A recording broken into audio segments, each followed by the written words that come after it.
Sean and Joe, another episode ready to go. They're gonna talk about the good and the trash and anything in between. Cherishing make-believe, get ready for Halloween. It's the horror show. I know you missed those guys. Tune in and find out what's on their list tonight.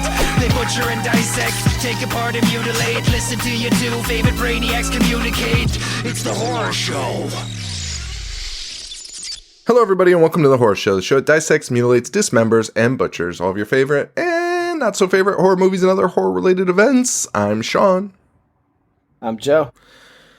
Oh, welcome back, Joe. What's going on, man? Not much. It's the third week of the Halloween Extravaganza or whatever episode. We're doing Halloween 4. Yes.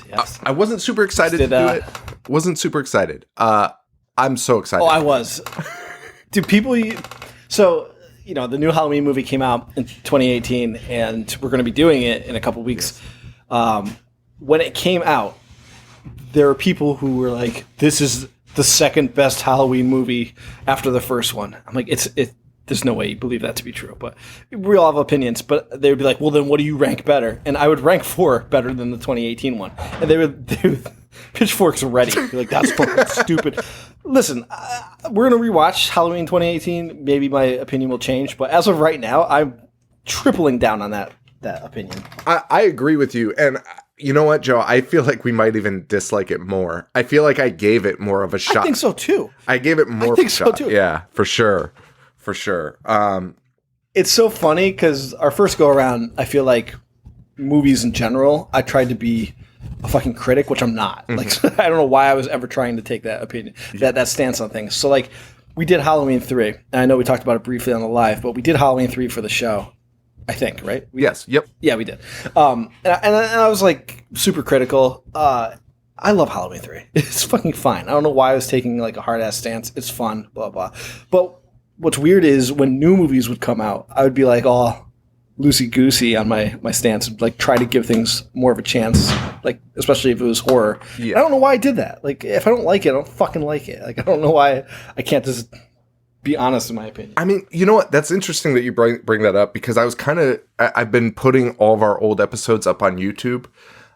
So yeah, by the way, everyone that has an Xbox, I guess you can listen to YouTube while you play on your Xbox, so you can do that now. I'm still trying to get all the episodes up. It's been a struggle. But anyway, I was looking at all these movies, which I mostly forgot that we did. But the one thing I was looking at was, man, I didn't even listen to them, but reading the titles, I was like, man, we took like a very critical stance at the beginning, I guess. Yeah. And not critical. I mean, we were super critical of them, but we took like this weird, like actually trying to analyze the movies, which we do not do now. And I'm always confused when people are like, these guys aren't critics. I'm like, yeah, no fucking shit. But I guess for a period, I think we might have actually been. Yeah, we definitely, that was definitely the angle we were trying to go for. Yeah. And the good thing, though, is we definitely shifted pretty early because I was like, when did that stop? So I started like going through all the episodes and it was pretty early on where we were just like, we gave up on that and just started making fun of movies, which... Yeah, I think it was when we brought Paul in for like the creature features. We're just like, we can't. It might have been. It honestly might have been because then it just got silly and it just got fucking ridiculous. But that's when we lost our minds. And people were like, yes, please do more of that stuff that makes no sense. And we were like, oh, that's fucking easy. That's the easiest thing to do. Talk about bullshit. Yeah, so that is weird. Halloween 3, I do like. I had some statements on it earlier, but I do like it. I just have an issue, but like I shouldn't. So all right, let's talk about this first, and then we can kind of like segue into like Halloween 3, which we're not talking about today. But I feel like I've got more to say about it. Before we hop into it, I wanted to bring this up to you, and I was going to text you, but I was like, let me do it on the show. First off, this go around, more and more people reaching out that I haven't talked to, like, never interacted with before, and I'm loving it. Like, and sometimes I feel bad bringing people out because I don't want to snub other people. So just know, everyone that I've interacted with since we've come back and August. Love talking to you. Love hearing from you. Like, I'm loving the interaction this time around. It's been great. One person, and I'm bringing in one person up in particular. They don't have Instagram or Facebook. They sent me a message on Snap saying that Ashley said that if we do a live show in Texas ever, like once COVID ends, they asked if they can get an autograph. So I said, of course. And they want you, this made me laugh so hard. They want you to sign it, you piece of shit. which, you know, people always bring up the, us or you in particular saying 100% or that's insane, which, you know, we say a lot, but you piece of shit gets overlooked, and I feel like you drop that every episode. You claim every time you claim the character, it's just like, you piece of shit. so them wanting you to sign it like that really made me laugh, and I think that should be a fucking pin, dude. I think you should put "you piece of shit" on a pin. I was going to suggest a shirt, but nobody would be able to wear that anywhere. So I think the next batch of pins should be "you piece of shit." So. Or just any of those three catchphrases. You piece of shit, 100%, or that's insane. just make a pin series of that. I think it's fucking brilliant. And shout out to Ashley for bringing it up. Of course, we'll give you an autograph, but that idea was fucking hilarious, dude. That's the funniest thing. I do know I say that, but I don't think I've ever really thought about how often I've said it, and it really is. That was the thing. That was the thing, because I think it's the same for all three of them. Like, when somebody was like, dude, if we should take a shot every time you say 100, or Sean says 100%. I'm like, holy shit, you'd fucking die. But I've never like thought of that until they said that. And then when she said you piece of shit, I'm like, I think he said that in every episode, like, since we started. Anytime a character becomes angry at the other character, it's just, you piece of shit. And it's funny, and I don't think I've ever brought this up. I think I've like held it subconsciously in my head until this was brought up, because I remember one of the episodes that I was not on, like when Logan was born and I was, you know, away. You had dropped that and got no reaction. And I was like, I'm pretty sure, like, I think that's the funniest shit ever when you say that, because no character has ever said that in any movie, possibly ever. But that's. You say it every fucking time. And it always applies, because that's the look that they're giving. It's the look. It's the fucking look that they give. Yeah. The body language that they give these people is just, you piece of shit. I think that should be our next like pin giveaway. That's really any of those catchphrases. That's really fucking funny. I'm so down with that. I'll work on that tonight. Dude, that's fucking funny. Oh my god. I hope I get to say it in this one. I don't think anyone gives that look in this one. You piece of shit. I don't think anyone does. Oh, dude. Yes, they do. I hope I remember. I'll just say right now, fucking Loomis does it at the end when Jamie's on the staircase at the very end. Oh yeah. Oh my god. Oh, I'm so excited to talk about this movie. But let's talk about. So first of all, this movie is going to be 32 years old tomorrow, which is Wednesday when this is released, right? So 32 years old on Wednesday. It's aged like a fine wine. This is the first one Danielle Harris is in. I recently had a few fans send me links and messages saying, oh, they asked Danielle Harris if she would be in the next one. If she would want to be in the next one. And she said yes. I was like, well, yeah, of course. Like, what else does she have going on? Of course she wants to be in a fucking Halloween. What do you feel about the Danielle Harris character in general? Do you like it? I feel like some people have a real affinity for it. So, I mean, we kind of brushed upon it to start the episode, but Halloween is my favorite movie of all time, any genre. The original, 1978, is my favorite movie. I think it's the greatest movie ever made. I'm not just saying that. I think it's the greatest. I think Part 2 is a fantastic sequel, and I just love the franchise. You know, 5 sucks and whatever, but I think this is great. Some people are very passionate about the Jamie character. Yeah. I don't like I'm not like, I don't go crazy for it, but I think she's fine. it's a little it's a little almost funny that Laurie Strode, who's the heroine of the first two, they decide to go back to their roots and they just write her off in a car accident. It's just like, yeah, here's her daughter, by the way, which Laurie was still in high school in 1978, and now Jamie's 8 years old, which that's not unreasonable. I get it.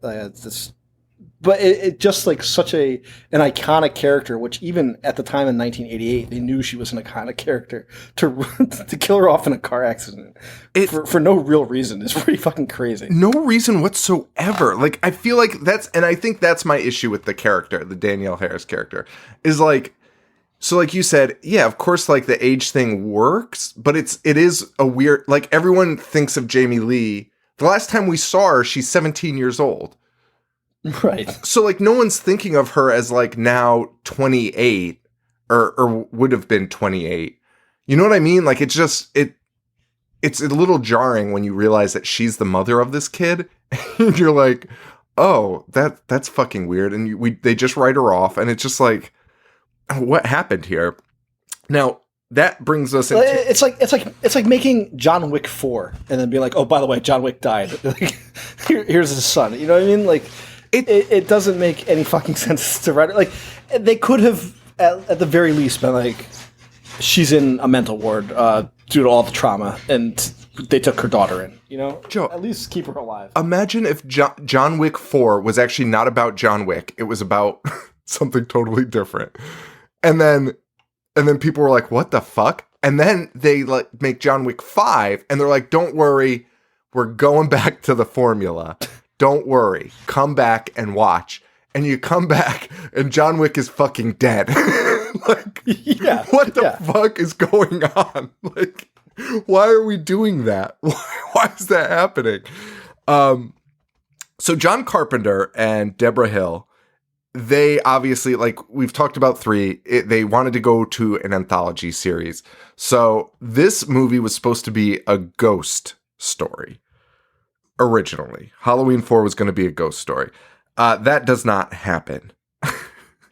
Instead, they decide they want to bring Michael back. The original script that they had was about Michael sort of being a little bit super how would you say it? Like ghostly, like not a physical presence. Right. Okay. It was very the Mustafa Akkad. He was very against it because he was like, we want to go back to the original. This is his quote. What I'm trying to do is capture the mood of the original Halloween and yet take new chances. What we're attempting to do is walk a fine line between horror and mystery. Halloween 4 will not be an axe in the forehead kind of movie. So what the fuck does that mean? Right. And also it was. It was more slasher than like the first couple. Yeah, it's fucking weird. And then so they didn't like the original one, so they have this other guy write it up. He said the first script was too cerebral. Okay, and this one must feature Myers as a flesh and blood killer. Okay, but then that I guess that was the catalyst for John Carpenter selling his rights to the movie.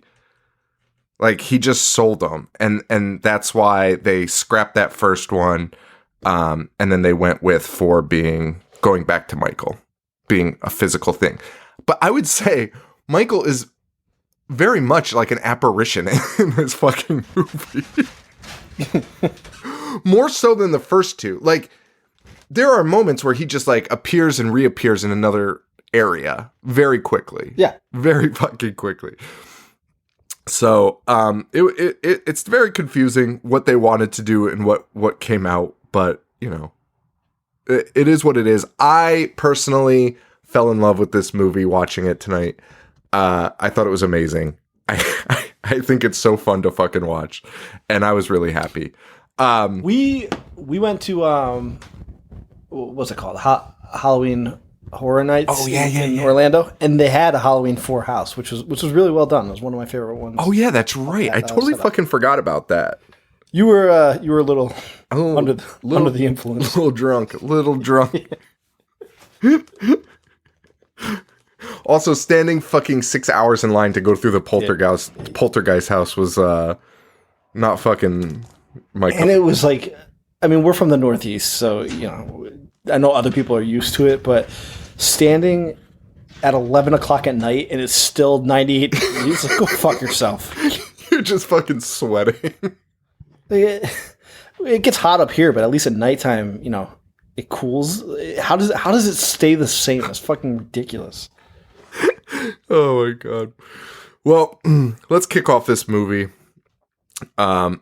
This should have been a huge homecoming. They could have built this up like crazy. Just been like, Michael's back. And instead, this is what we get. Also, naming the lead daughter, the character Jamie, after Jamie Lee Curtis. Yeah. Cool. I get the homage. Also, a little bit just kind of reminds you every time they say her fucking name that they left her out of the fucking movie. But we open up October 30th, 1988. And man, I'll tell you what, nothing beats putting on some of the original Halloween movies, like 1 through 5, and seeing that orange fucking font. Agreed, dude. Agreed. It's one of the greatest fonts in movie history. Dude, orange font on this like grainy, film footage, like actual film, recorded on film. It's nothing beats it. Like, it set a mood for me today. I watched it, I put it on, and I was just like, oh, this is fucking great, man. This made me so happy. That didn't last too long, because the ambulance is driving to Haddonfield Sanitarium. Is that a Metallica album? Sanitarium? Well, I mean, there's that song, Welcome Home Sanitarium. Oh yeah. Off Master of Puppets. Oh, no, that's not what I'm thinking of. This was like released in the 2000s, I thought. Oh, no, it was their tour, Summer Sanitarium tour. That's what it was. Oh, okay. Anyway, I don't know why I thought about that. Well, these doctors, they show up in an ambulance. They go to the sanitarium. They're there to pick up a patient to transfer. We meet the most unprofessional staff in the fucking world. These people are working with sick people, very sick people. And basically the next 5 minutes are them just walking around being like, oh, I never want to come to this fucking shithole again. And the guy's being like, yeah, they're all fucking disgusting freaks. You'll never get used to it. There's lines like, Jesus ain't got nothing to do with this place. Yeah, I wrote that one down. Yeah. And this is where society dumps its worst nightmares. Imagine being in a cell. You're just like, oh, cool. Thanks, guys. The security officer also, gives us a brief rundown of Michael Myers in case we forgot in the last 10 years or so. Was it 10? Was it actually? No, it was 6 years. It was 6 years since 3. No, it was 10. Well, it was 10 since the first one. Okay. So 10 since the first one. All right. That's a cool thing to do too, like, I don't know. I kind of dug that they were using like the real time element to it. Why do people keep trying to transfer Michael Myers? It has never worked in any of the fucking movies. Joe, can I tell you something too? I saw so many plot similarities from 4 to the 2018 one. Or was it? Is it the 2018 one? Or maybe it's the Rob Zombie ones. I'm thinking. Well, the 2018 one definitely it pays homage, even though it didn't like count these ones as part of the storyline. It definitely paid homage to it. Oh, okay. I'm actually kind of excited to watch that again. I know it's going to be awful, but so of course, transferring Michael Myers is never a good idea. And it's never worked successfully once ever in the history. And we also find out that they're transferring them. I will say this about 4. I think 4 did not leave loose ends in their story. I think they explained everything well, way more than most horror movies do. And that's why I think I liked it a lot. Because normally we pick holes in it, they were sure to be like, no, this is why. And I was like, oh, that's a pleasant fucking surprise. Yeah, especially for a part 4. Like, how many part 4s? I mean, even if you don't think this one's like great, it's still pretty fucking good for a part 4.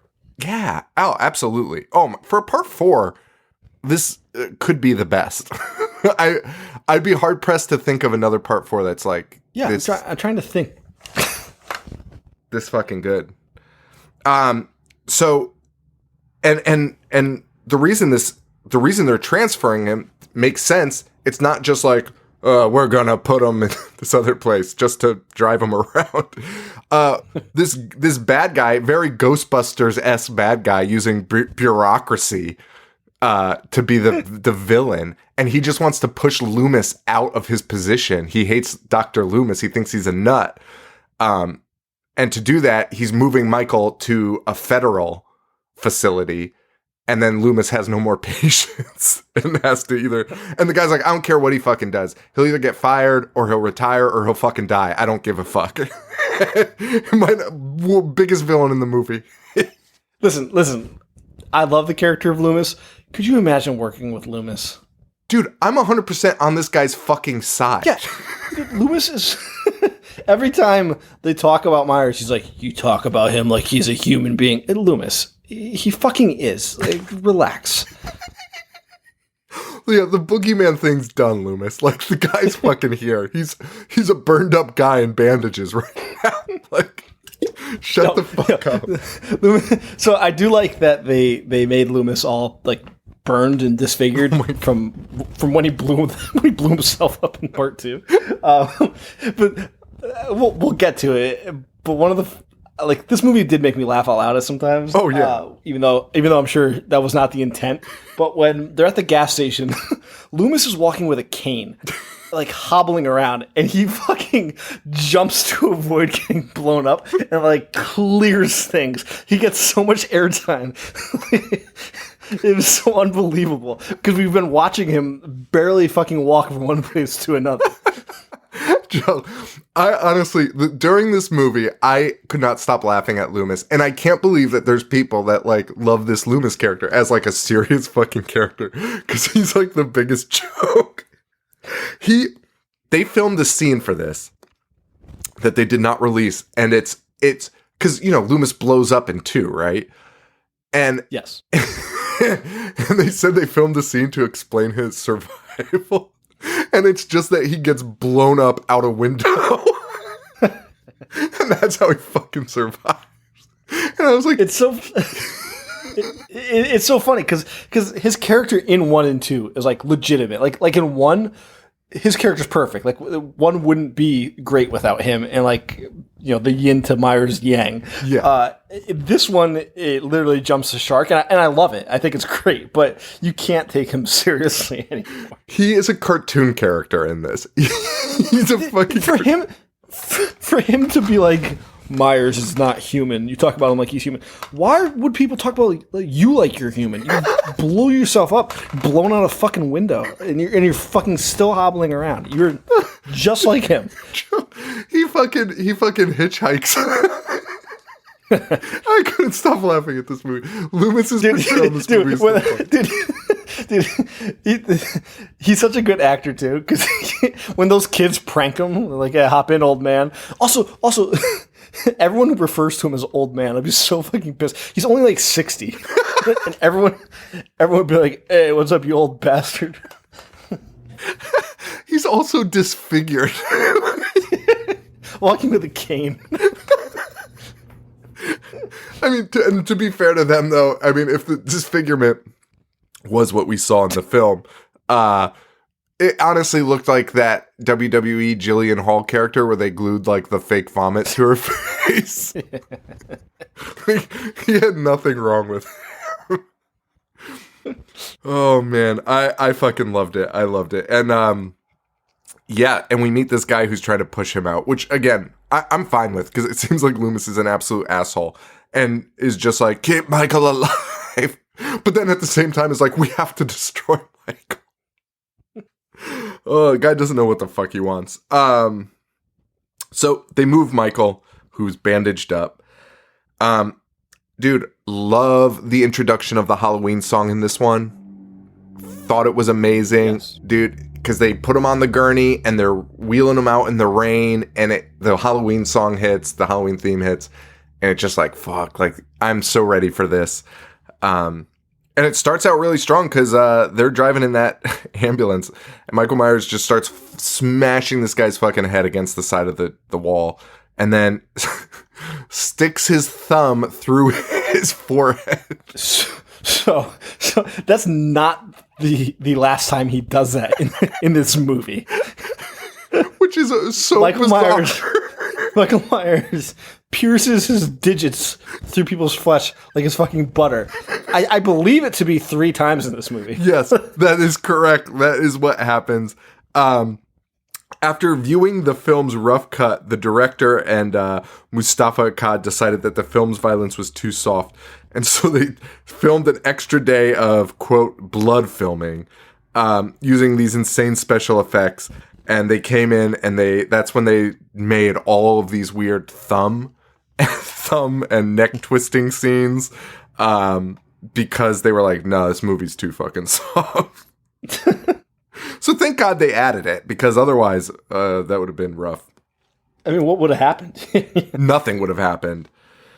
Oh, boy. It's so funny that his thumbs, like, they could have just made it go through the people's eyes, right? Because that's a legitimate thing you can do. But instead, they chose for it to go through the forehead. It's like, why was there no logic behind it? Just gouge his eyes out. You know, they could have done anyone a could million do that. things. They could have done a million things. Oh my God. And the fact that they did it multiple times was so funny. It's so funny. Like, he could have grabbed, like, you're strapped to a gurney, right? There's, you know, we've seen it in 100 movies. You grab a scalpel or literally any piece of equipment that's lying by and stab him with it. And you'd be like, oh, that makes sense. Exactly. Stabbing your thumb through somebody's forehead is probably the thing that makes the least amount of sense that anyone could have probably thought of. Like, quick, how do we do this?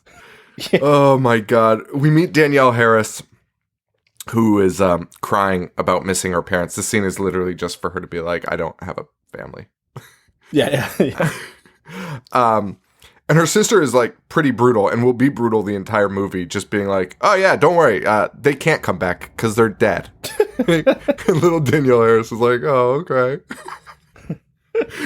Totally brutal. It's her foster sister, not actually her. Yes, her foster sister. Dude, Danielle Harris, as we'll see in this scene, has like full flashbacks of a person she's never met before. Which in Michael Myers, like she has nightmares of him in his full getup. Like, why would she know? Full, not only in his full getup, but flashes of him as a child.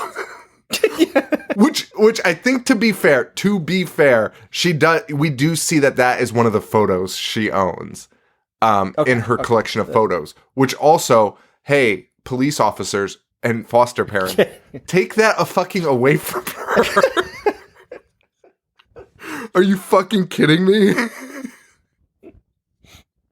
It's so fucking crazy. And she does not know Michael is her uncle yet. She finds that out much later, despite kids being like, your uncle's a boogeyman. The boogie. When she finds out later, she's like, oh my God, they were right. Oh God. She sees Michael in her room, but it's just a flashback. She starts crying. And her friends, or her friends, her parents, her foster parents come in and find her in the closet crying.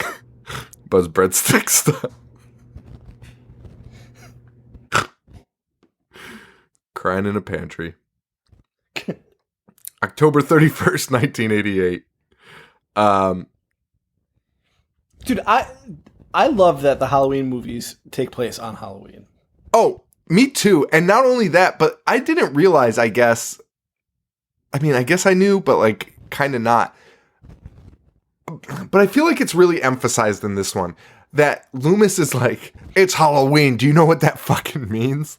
Like, so like, I really didn't believe that he always waited till Halloween, right? Because in the second one, it's not Halloween; it's the day after. Right. Right. Well, it's like seconds after. It's like the continuation, so it's still technically the night. Oh, all right, fair enough. Fucking fair enough. That's insane. Also, by the way, longest day of that woman's life. Yeah. I know. But yeah, no. This, I guess I didn't really think about it until this one, where Loomis is like, oh, but see, like now that even makes less sense. He's like, because it's Halloween, you know what he does. And it's like, wait, he only did it once so far. Well, he did it as a kid too. So I guess Loomis can string it together. Yeah. We meet the parents, the foster parents, and the dad is like fucking screaming at the mom because he dipped his own tie in fucking coffee. And he does that, and he looks at her like she's the biggest piece of shit. You piece of shit in the world.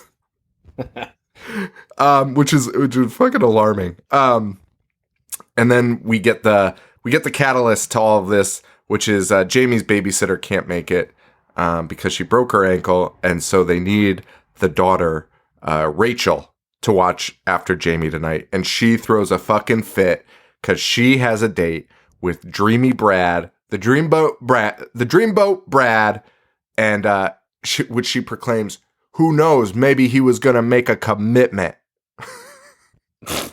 And then tells her parents that, because she can't date him tonight, she will not have grandchildren and she'll never get married. And then, of course, Jamie hears all of this and is like, oh, I guess I'm just a fucking hassle to everybody. And runs upstairs.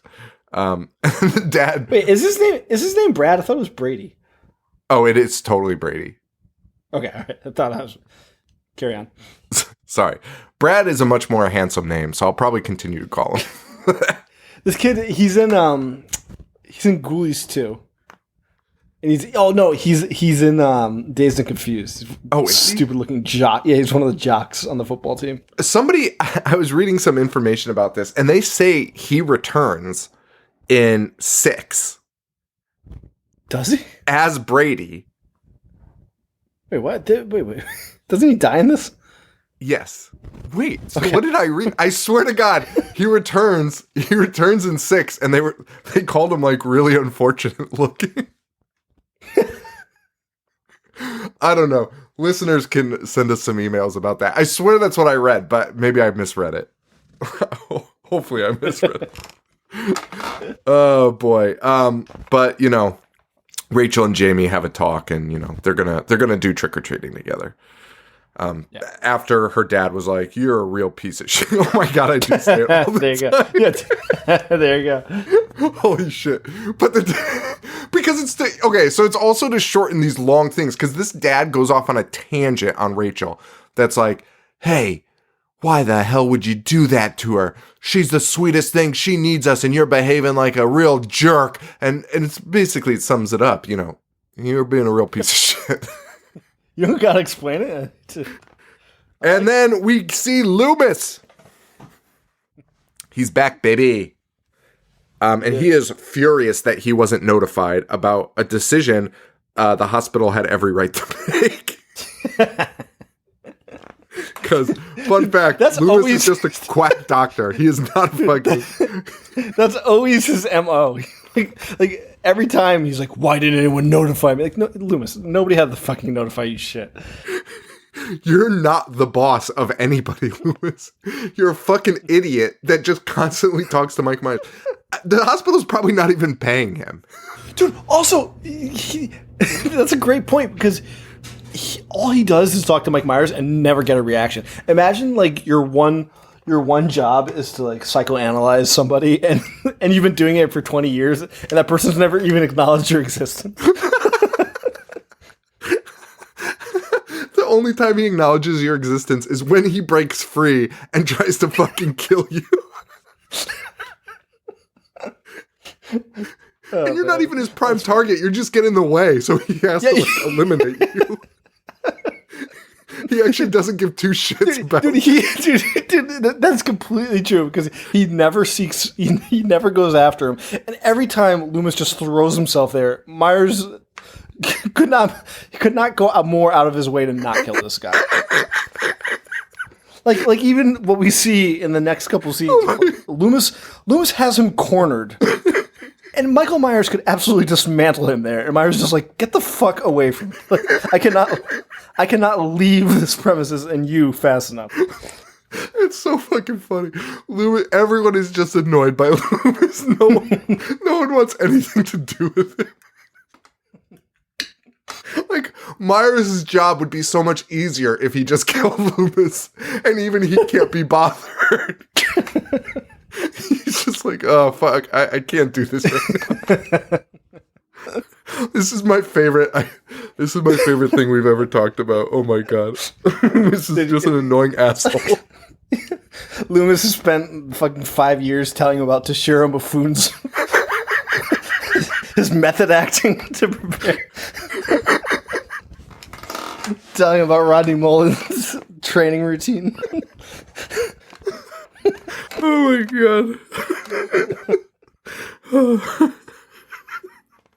Loomis the boar. Oh my God. All right, I'm fucking crying. This might be the hardest. That's the real reason that Myers is escaping. He's being locked up with Paul. Oh my Myers God, had no intention of ever breaking free. Fucking dying. Oh my God. Oh my God. Myers talks to all the guards like freely. He just won't talk to fucking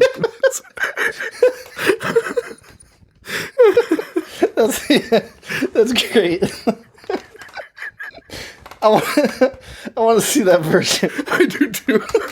Most vocal prisoner that they've ever had in Haddonfield. And the fucking guards totally fucking agree with him. Like this fucking guy's fucking nightmare. Oh, I thought Alfred Hitchcock direct the birds. Myers just slowly going insane. That's the only reason he's trying to escape. Oh my God, that is fucking rich. Well, as Loomis does, also all the fucking time. Dude, everyone in this town must fucking hate him. Because, again, this is always the formula. He's pissed no one's been notified. And then somehow gets access to the police. And is just like driving me around. Yes. And he always actively sabotages their investigation. Which he does, dude. He does tenfold in this movie. Like, you know, the first one, he just fucks everything up, like just by being in the way. This one, he actively goes out of his way to incite a fucking riot while the cop is doing his best to calm down an unruly mob.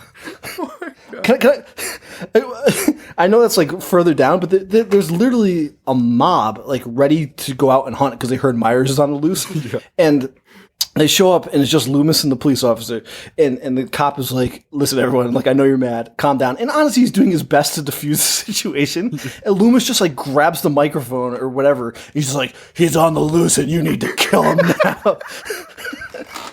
And then everybody listens to him. They're like, "Oh my God." He literally incited a riot.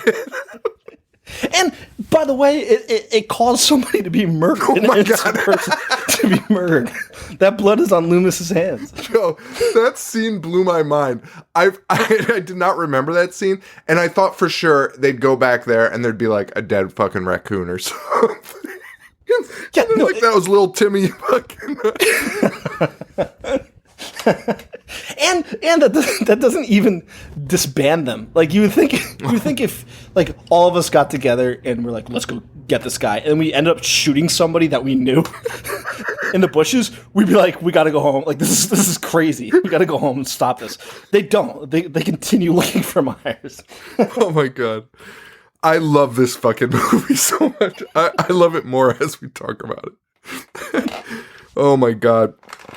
So, yeah, Loomis interferes with police work as usual, shows up to the crime scene, and is just immediately like, the cops are like, yeah, we got this. Like, we found 2 bodies. This one's missing. And he's like, he's fucking on the loose. And everyone's like, well, maybe not. Maybe the body's downstream, which they're right. Like, most likely you see that, you're going to be like, you know what I mean? And Loomis is just like, no, he's on the loose. Dude, a guy even comes with like science in this scene. He's like, in some accidents, the trajectory can be 60 to 50 feet. Yeah. Like presenting Loomis with facts. Oh my God. Oh, fuck. This is so funny. So then in typical Halloween fashion, we go to a gas station / garage. So Rob Zombie's Halloween took a lot from this, not 2018. No, because 2018 has Myers walking through a gas station bathroom. Do they? And for some reason taunting somebody taking a shit, whatever they're doing on the toilet, and and dropping their teeth over it.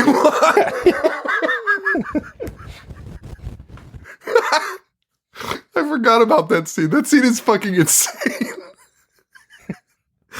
Oh my God. It's like the least Michael Myers thing you could have possibly had them do. Knock the teeth out of someone taking a shit. And then dropping it over somebody else in the next stall. Oh my God. Yeah, that really is like the least Michael Myers thing, which... To prove a point. Yeah, like... Just kill him. Yeah. No one shits in the public bathroom. Shit on my watch. What's that? Oh, not on my watch. So we go to the gas station garage where Michael shows up, as he does every time he breaks out of somewhere. And he kills the mechanic, which again, he does every time also. And then Loomis shows up fucking 2 seconds later. And I'm like, oh, this is fucking crazy. Like, he's going to catch the movie's How did over. he know he was be there? Yeah. The fucking movie's over. He's going to catch Michael. We're done. That doesn't happen, though. Instead, Loomis just starts creeping around the garage. Which I guess if you had to pay, you might do. Probably not. You'd probably just look in and say hello. But he starts looking around, and of course, a body falls from the ceiling. Did you notice when he first pulls up, he's talking to somebody, and there's not a soul in sight? Did you notice that? No. He's like, dude, he pulls up and he's like, "Hey, what's going on here?" There's nobody that he's possibly talking to. Oh my God! They just let a senile old man loose on the set. So he sees a body fall right from the ceiling in chains. It's the mechanic. You get in your car and you fucking leave. Right. That's what you do. Instead, he's like, and then he starts investigating the other side of the building, where he finds a dead waitress who he knows, and he's like, oh Jesus, not Amanda or whatever her name is. And how big is fucking Haddonfield for him to have to hitchhike into town? And I don't know. It's fucking madness. But then he sees Michael across the way. Yeah, they do the Jaws shot. I love it. The Jaws shot, yes. And he says, Michael, why now? It's been 10 years. I knew this day would come. Wait, you just asked him why. And said, I knew this day would come. And he's begging Michael not to go to Haddonfield. He's like, please don't go to Haddonfield. Please don't go. And he unloads 5 shots and Michael's gone. He just disappears like a specter. So Loomis runs outside to get in his fucking car, and Michael Myers drives a fucking tow truck out of the building, crashes through the building, grazes the gas pumps, which then blows up the gas pumps, blows up Loomis's car, and for whatever reason, blows up a fucking telephone pole like 50 feet away. Yeah, man. So that was a big explosion. They had to have spent most of their budget on that. Yes. And that's also the scene I was talking about before where Loomis is very spry, even though we watch him hobble around for... Yeah, and you're 100% right. He jumps from the gas the gas pump. He's right by the car and somehow dives into the trash right next to the building. Oh my God.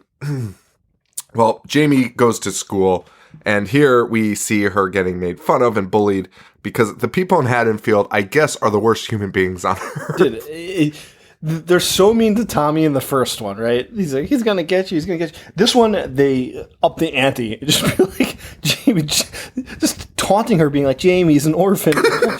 What? Jesus Christ. Chanting Jamie's an orphan is fucking madness. Oh boy.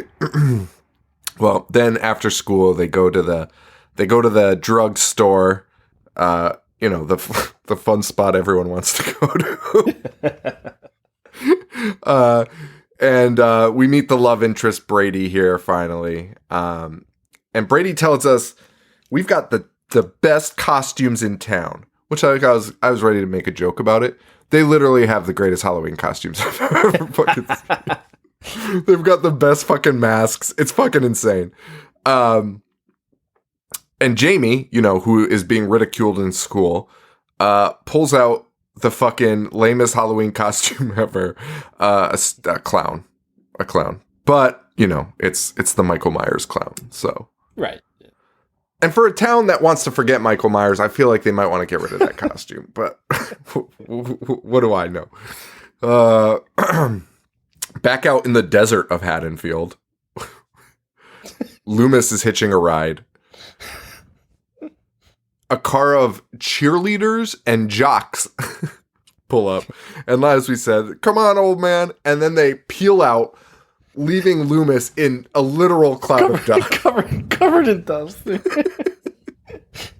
and it's one of those scenes where I'm not so sure Donald Pleasance was aware that was going to happen because the look on his face is so fucking pissed. You know what? Fucking wipe Haddonfield off the map. Like, these people are the fucking pits. Another guy picks him up. He's a reverend. You would think this scene would have something to tell us, but it doesn't. It's just a fucking monologue by this reverend that I could give two shits about. But whatever. I love that he's drinking and driving during it too.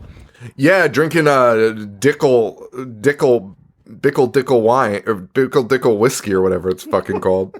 Dickel whiskey? Is it called Dickel? I don't know. I'm like 90% sure it's called Dickel. Or Bickle. I can't remember. Well, he gets a ride. He gets a ride with this fucking reverend, and it doesn't matter at all. Back at the house, though, Michael is in town. Michael is in Haddonfield. He is watching everything. The parents leave. Jamie and Rachel leave. And while this is happening, somehow Michael gets inside. Throughout this movie, constantly, Loomis is like, he'll go back to the house. He'll go back to the house. He was already fucking there. And not only was he already there, Loomis, you were already there. And you saw that he was already there. You literally say, this was him to the police officer. So I don't understand why that keeps happening and why that keeps coming up. Like every fucking 10 minutes, every time Loomis is in a scene, he's like, he's gonna be at the house. What the fuck, Loomis? It's fucking insane. Wait, that's a great point because Loomis, from here on out, is always like, I know exactly where he's going. It's literally never where Michael is. Never. Loomis is always in a different location. And just constantly being like, go back to the house. Yeah, fucking Michael is always where the kids are. Like, just go, just go to where the kids are. Which Loomis knows, like, he's after them. And he always leaves the kids alone to be like, I know exactly where he'll be. Yeah, I'm gonna go get him. Hang on, kids. Fucking Loomis is such a fucking idiot. And Loomis is always like, all right, let me also bring the one person trained in firearms. I'll take the sheriff with me.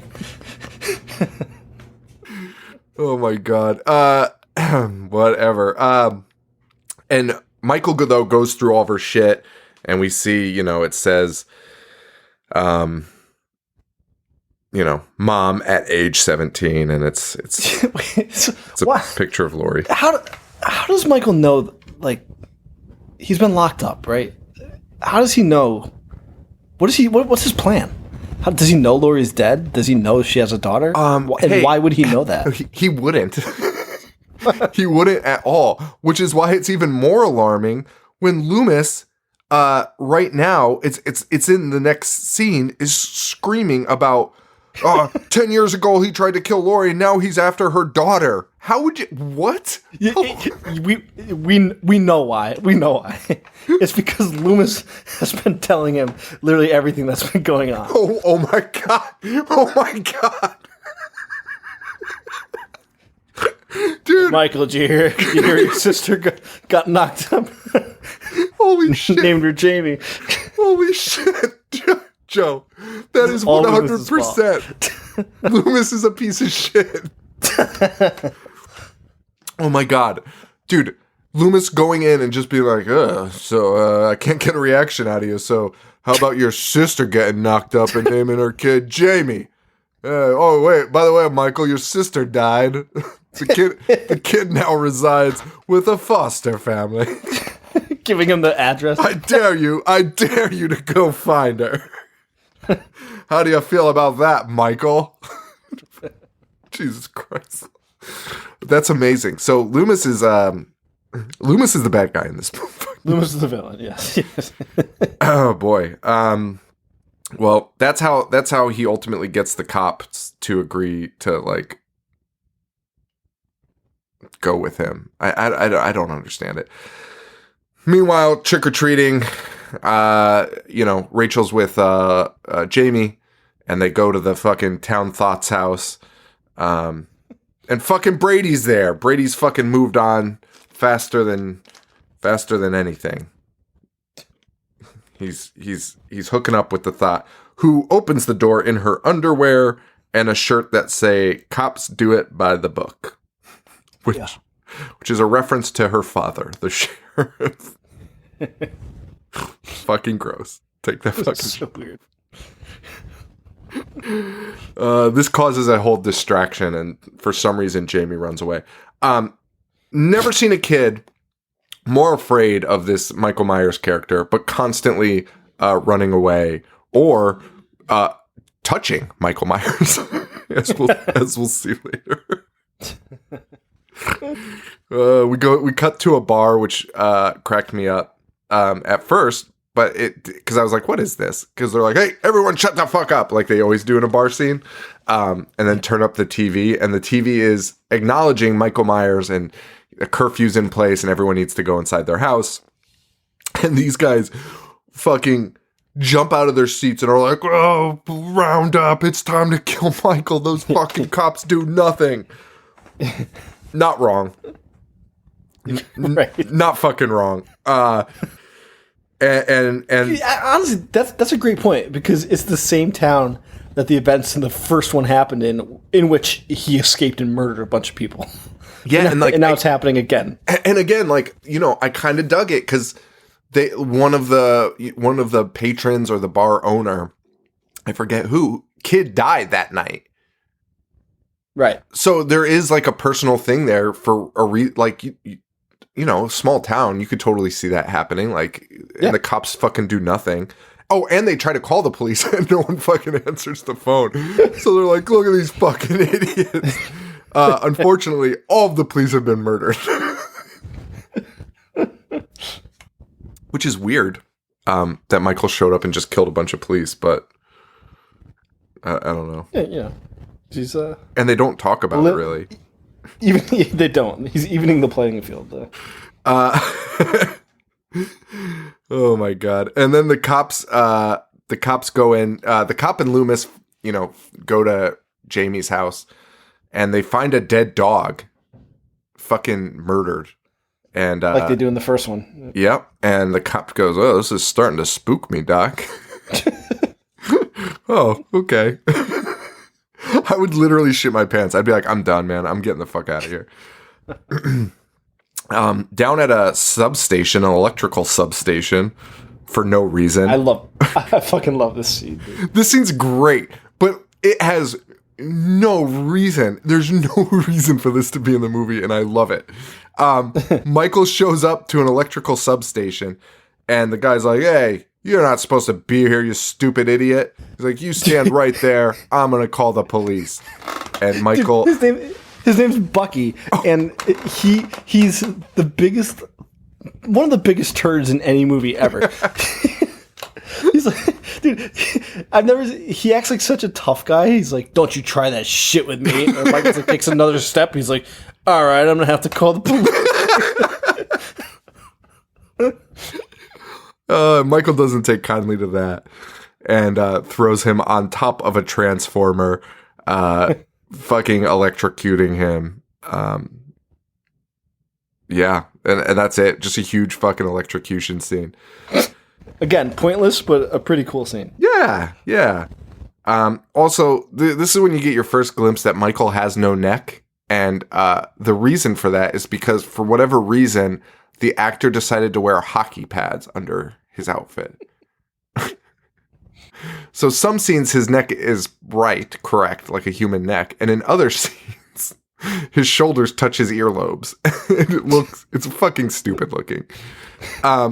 And it's just weird that people filmed it and they were like, "That looks good. Like, that looks fine. That'll be fine." Oh, goodness. The kids are being swept off the streets in town by the parents because the curfew's kicking in. No one wants to be around for Michael. Everyone's aware of what Michael has done in the past, except, of course, Rachel and Jamie, because Jamie is on the loose and Rachel is looking for her. And Rachel, looking down the street, sees the unforgettable shadow of Michael Myers. And again, here's the thing I loved about this fucking scene was, instead of her being like, "Hey, perv, what are you looking at?" Or like, "Who is that?" You know what I mean? Like, she was like, "Fuck." Like, you saw no details of him. He's super far away, but she was like, "I'm getting the fuck out of here." There was no mention. There was no, you know what I mean? I fucking loved that. I appreciated that. Right. You know, because in so many of these movies, it's like, "Hey, asshole, what are you looking at?" And then he like gets like 10 feet away, and then they're like, "Oh my God. Why, it's Michael Myers." The person I've been worried about this whole movie. Rachel ends up finding Jamie, and then the cops and Loomis find the girls very quickly.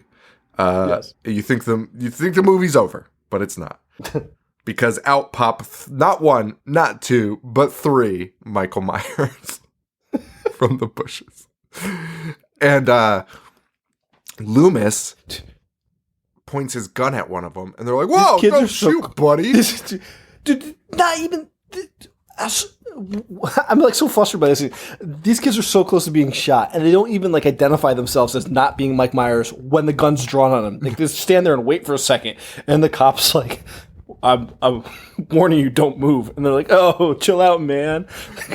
Imagine a statewide manhunt for a serial killer. You and three friends dress up as and find the only police officer on the street to try and scare. Oh my God. Yeah. That was wild. But that was weird. Anyway, they drive away and Michael Myers was behind the car the whole time. Also, again, something that he does later on in the movie. Yes. Oh my God. Joe, okay. Oh my God. The end blew my fucking hair back. It was insane. Oh God. Anyway, well, they finally get to the police station, the whole gang, and it's a bloody mess. And wouldn't you just lock the girls up in a fucking cell? Yes. Yes, you would. And then just wait for him and wait for him to fucking show up. The whole series could have been solved. Well, the police, this is when the militia shows up to the police station. We already kind of fucking touched on that, and fucking Loomis fucking riles them up. And they're gonna and the cop's like, "You just instigated a riot," and Loomis screams at him, "You haven't got the police for it." Loomis, are you fucking kidding me? Which is funny because they wait till the end of the movie and then they're like, "Hey, we should probably call the state police." That's literally a line that they say. They've killed an innocent man, and then they finally show up and have have the killer essentially surrounded. Like, where's he going to go? He's in the school, right? Yeah. And then they're like, hey, you know what? The cops get paid for this. We should just wait till the state police go. Oh my god. Yeah, the militia drives around. They see the bushes shaking. They unload a million fucking bullets. They also, most of them, miss the fucking bushes and are just hitting trash cans and benches around the bushes. And then they go and look, and the guy goes, shit, Earl, it's Tim Hollister. That is insane. That is probably one of the most insane things I've seen. Yeah. And again, they don't disband after this. They continue forward. They continue moving along. It's fucking amazing. Oh my god. Oh, first thing they do is kill a kid. They immediately leave the police station and kill a kid. Brady is getting it in with the cop thought. Slowest breast reveal I've ever seen. 12-year-old Sean would have been like, holy shit. And then you see nothing. Yeah. Oh my god, I would have been furious. And it doesn't matter because they get interrupted by her dad. Womp womp. Yes.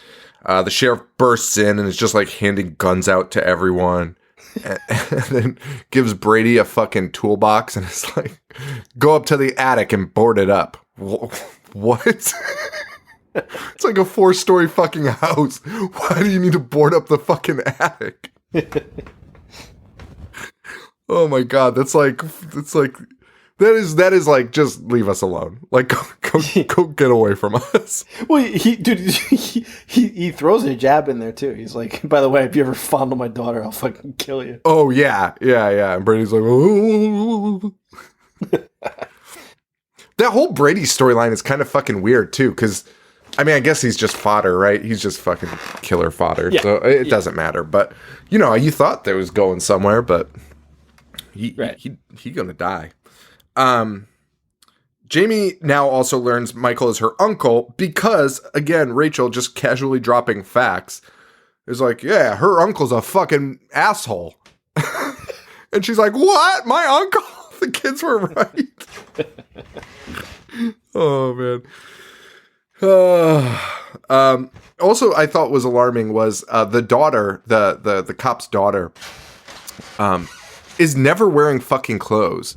She's in underwear, braless, with a t-shirt on, and never once is the dad like, and there are now other grown men in this area, right? Like his coworkers are there, and never once is he like, hey, could you put on clothes? And realistically, why is she never like, I should probably put some fucking pants on? Fucking old perverts everywhere. I should probably fucking do something about this. And there's a fucking killer on the loose, and I don't really want to be running around naked. Like, who wants to do that? Great point. But, well, it doesn't matter. It doesn't change.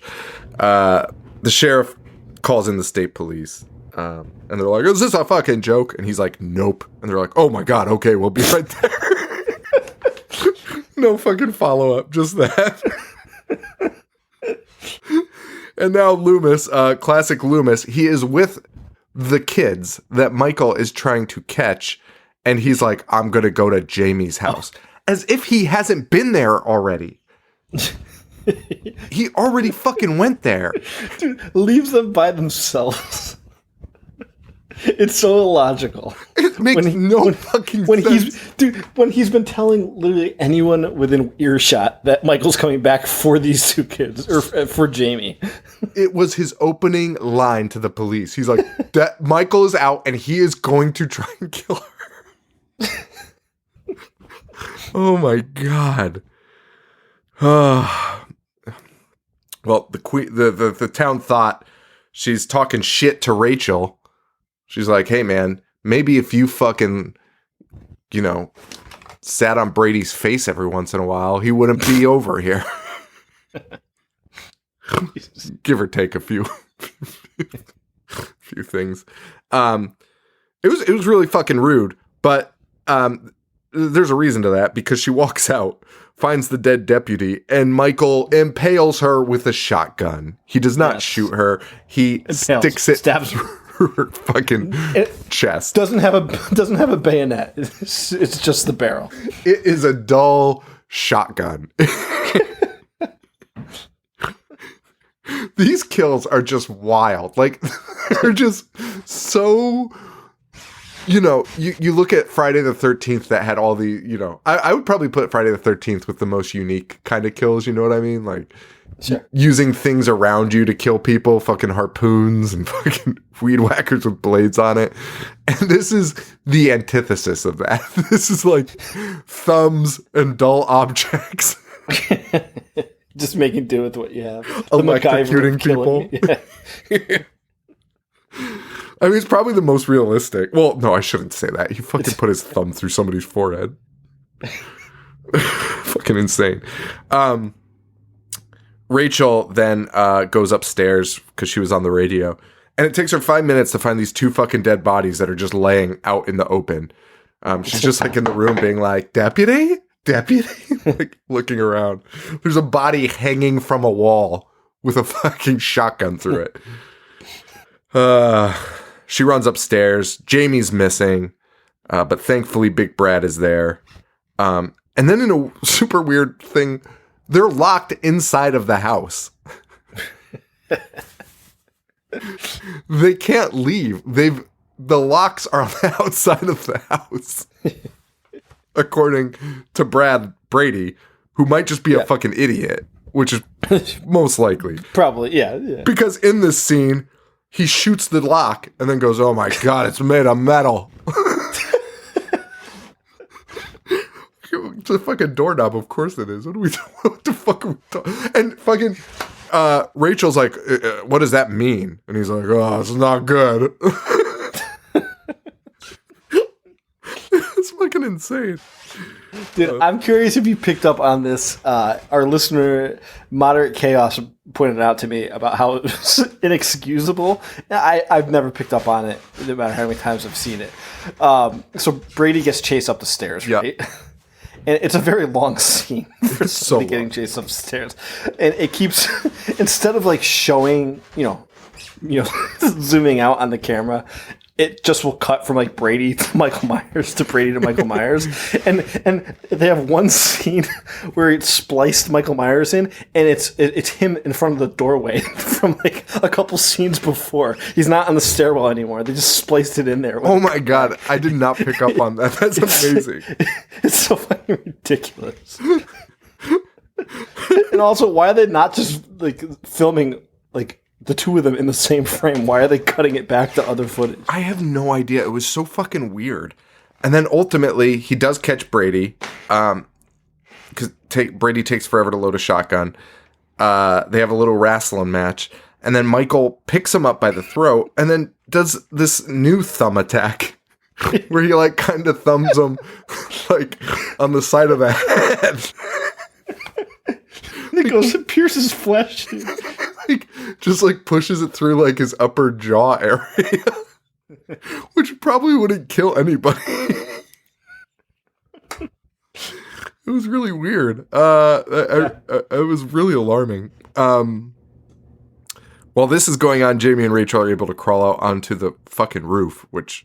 Dude, I love Rachel in this scene because she stops her escape to turn around and just scream, "Leave us alone!" Like that's going to be effective. That's all it ever took. Yeah, Myers be like, "Oh, okay." Oh, I thought you guys liked this. Sorry for assuming. You know what they say about assuming. They get out on the roof, which seems like not a great idea. Because Michael is also on the roof very quickly, but somehow on the opposite side of the house. I don't know. It fucking beats the fuck out of me.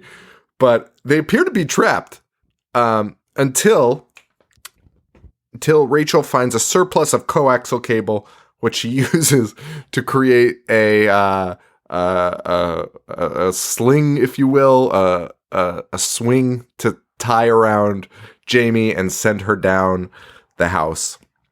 Yep. But unfortunately, Rachel goes down the hard way. Fucking dude, two girls swinging from a house, and Michael Myers, like, it's fucking ridiculous. Michael grabbed a butcher knife, which was conveniently just like placed in the playroom upstairs. Dude, that made no fucking sense. That made no sense whatsoever. It was insane. And Rachel is hanging from the roof by her hands. A scene we see in many movies. But what's alarming is Michael Myers is standing directly over her, and we're supposed to believe he can't cut her fucking fingers in this fucking scene. But ultimately she drops off anyway, and it appears she's dead. Jamie cries, and Michael gets down quicker than any human possible, even with a ladder, which he does not have. But Jamie escapes, and it turns out Rachel is alive, thank goodness. And unfortunately for Jamie, she's greeted by Loomis, who's like, "Show me where the schoolhouse is."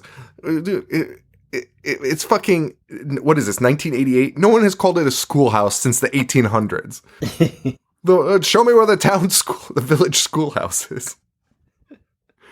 They break into the school. What was the purpose of going to the school?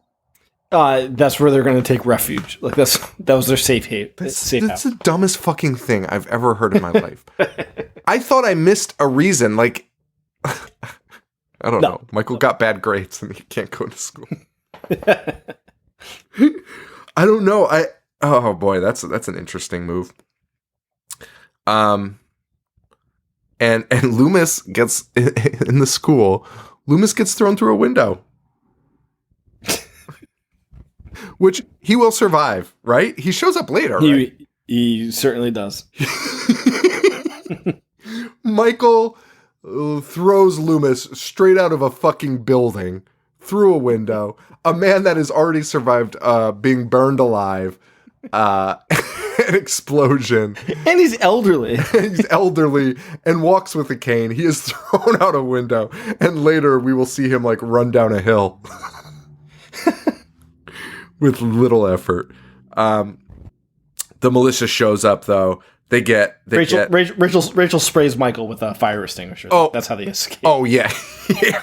Fucking blasted fire extinguisher. And the militia gets them. The kids. This is the scene where they're like, they have Michael trapped in a building, and they're like, man, let's call it a night. Michael is there. They know where Michael is, and they literally say that. They're like, hey guys, I think we're done here. The shittiest militia of all time. So they all get in the truck, right, with the kid, with Jamie, with Rachel, and they drive away. And they're all like, we watch these fucking idiots shoot the shit for half of this ride, being like, man, crazy night that we just had. Also, none of them acknowledging that they just murdered an innocent person. And then Michael Myers pulls a Jason Takes Manhattan, and is like, he somehow was underneath the truck, even though he was in the school when they left, and was holding on for the majority of this ride, which has been quite some time because they're on like a busy road and they see the state police going the opposite way. They see the state police and they're fucking firing guns in the air, by the way. Should have been arrested immediately. And so Michael's doing the old Cape Fear, hanging onto the bottom of the fucking truck, which that truck just showed up, and Michael's in the building. None of this makes sense. They got 3 guys in the back of the truck. Michael kills them all without any of them realizing. That truck bed is so fucking small. It's insane. I know. It's insane. So Michael he dismantles everybody in the back and then punches through the driver's side window and fucking kills the driver. Oh, this kill is again Michael using his hands, his big old hands, just rips this guy's fucking face off. Just grabs him right under his chin and just tears it off. Fucking amazing. So incredible. Fucking amazing. I love it. He's been in a coma for 10 years, has more strength than anyone in the world. Oh, man. Yeah, and he's there. He rips the driver's face off. Rachel starts driving erratically, trying to thwart any type of Myers face ripping or thumb punching, I guess. And she also somehow manages to fucking smash his face into the windshield, which, yeah, LOL, huge laugh out loud moment for me. It's so sudden, and it's just this big puppet Myers face that smashes into the windshield. Fucking love it. They somehow throw Myers over like ass over tea kettle off the truck, and she screams, "Die, you son of a bitch!" And they run over Michael. He goes flying to the bottom of this hill. And in true Loomis fashion here, Rachel's like, "Hey, Jamie, just wait here." The one fucking person that should never be left alone, especially within 10 feet of Michael. And she goes running up the hill to where the police are, who, like, know they're down there, and they're coming down anyway. And they're like, "Where's Jamie?" And she's like, "She should be, oh my God." And they look down, and Jamie is petting Michael Myers. This girl has had nightmares the entire movie. Terrifying nightmares, causing her to cry. But for whatever reason, she feels a little something Petting for Michael. And pets his hand. So yeah. that was cool. Also, this is my favorite Myers death scene, and I swear we talked about this on an episode because it makes me laugh every time, and I totally forgot about it. Myers moves, obviously, and they're like, "Get away!" And he stands up, and they just start unloading fire into him. But the way his body's moving is just so fucking funny. I can't even explain it. And he falls down a mine shaft. It's like O.J. Simpson in the beginning of Naked Gun. Gets paint on his suit, steps into a bear trap. Dude, that's 100% what happens. He falls into a fucking hole. And, like, what we've learned from Michael Myers is he survives everything. We even know this to this point. You know, he's survived now twice. And Loomis, of all people, should know this. And yet, they go back to the family's house, and idiot asshole Loomis is like, "Well, Michael Myers is in hell." Buried where he belongs. Like, what? No, he fell down a fucking well. He's not fucking dead. What are we talking about? Nobody goes to check on the body. No one. There wasn't even like the body was gone moment. You know what I mean? Like it was just like, well, they just left him and called it a night. They did. They were like, "I'm exhausted. Let's go home." Oh my God, it's amazing. But it's not over. We get killer POV. Yes. Walking around, grabbing a pair of scissors. Could it be Michael? Is Michael still alive? No, it is Jamie, who kills her foster mother. And we see her Dude, this makes me laugh so fucking hard. Because we see her standing, and it's just like Michael Myers as a kid in the beginning of the first one. But Loomis pulls a gun on a child. And it has his finger on the trigger, and it's just like, "God, no! No! No, no, no! And everyone pulling a gun on a child." It's so fucking funny.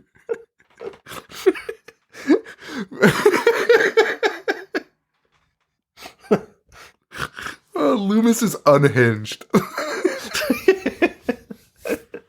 Like, at this point, he doesn't even know, if the person was killed. He just knows that somebody screamed and that Jamie's holding a pair of scissors. Right. He pulls a gun pointed at her. And that's the end of the movie. And And again, for a group of people that were like, we're going back to what worked, they immediately kill Michael and replace him with a child. Oh, man. Like, what the fuck is the logic behind any of this? And I love it. I fucking love it. Yeah, I want to reiterate that fact that, like, you know, we spent a lot of this episode laughing and picking things apart. This movie is completely enjoyable because I know sometimes people get all pissy and they're like, "You guys don't appreciate shit." This movie's great. Like, I have such a fun time with it. Absolutely, man. This was a blast. Great installment. This was a fucking blast. And like I said it in the Instagram. I don't know if I said it on the show. I think this with a few exceptions, there was a few things that made me that knock it out. But it honestly is one of my favorite Halloween movies. And it was really up there to be one of my absolute favorites. But I feel like it was a little toned down. I think if they had some more kills, it probably would have been my all-time favorite. Because it's just out of control. It's just out of control. It's very, very enjoyable. It's a great part 4, and it's a great installment. I couldn't recommend it enough. The only thing I didn't love was I don't love, like, and again, we're going back to the whole Jamie thing. I just don't. I didn't care for this ending either. Of like, were they going to make Jamie the next Michael Myers? Yeah. So you know how that's weird because it was also Friday the 13th Part 4. They make Corey Feldman right, Jason. Yeah, it's like they tried to do the same exact thing. But why the fuck would they do that? Yeah, but why? Because because Part 5 of Jason was such a huge smash. The one without Jason. Oh God, I fucking love it, man. That was a great fucking movie. Yeah, man. And that's that. That's Halloween 4. Next week we are doing Halloween Town Disney original. Get your Disney Plus fucking whatever it's called. Is that what it's called? Disney Plus? Yeah. Watch Halloween Town, use your free week trial, and watch some Halloween Town with us next week. And then the week after, because Halloween's on a Saturday, so like none of our episodes really... Honestly, the week after Halloween is the closest to Halloween. We will be doing Halloween 2018. Yes. Oh boy, that's exciting. People are hyped. I think I've said this before, but people are so hyped for our Disney ones, and it's so funny because I always thought it was like I love doing them, but I always thought it was so stupid and like so boring for the listener that two grown men who like horror movies are talking about a Disney rom-com. Like we did Under Wraps, Megaplex. I think it's just.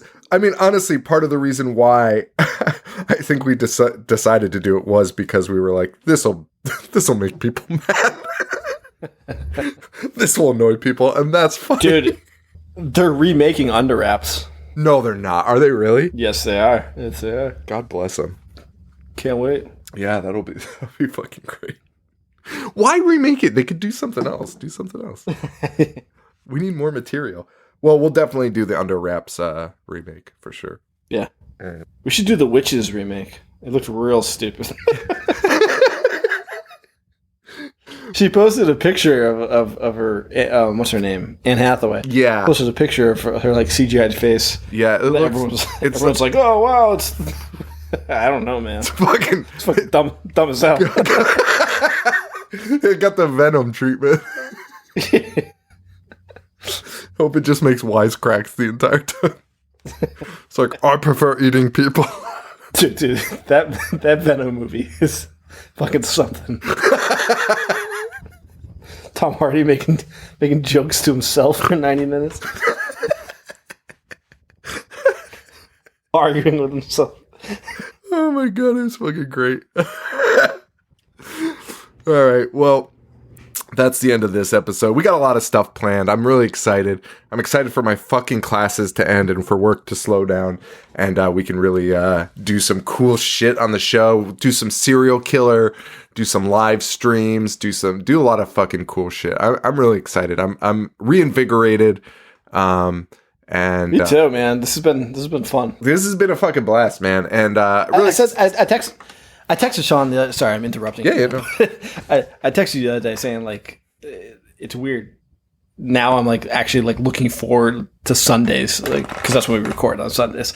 It's like on Friday nights because nothing else, everything's fucking closed, nothing else to do. Yeah, man, I wish we were like recording tonight, I've had the same experience, and I'm really excited always to watch them Saturday night. Like I've got a routine now, and it's like really exciting, and I'm like, fuck yeah, this is gonna be fucking great, and yeah, it's been a blast.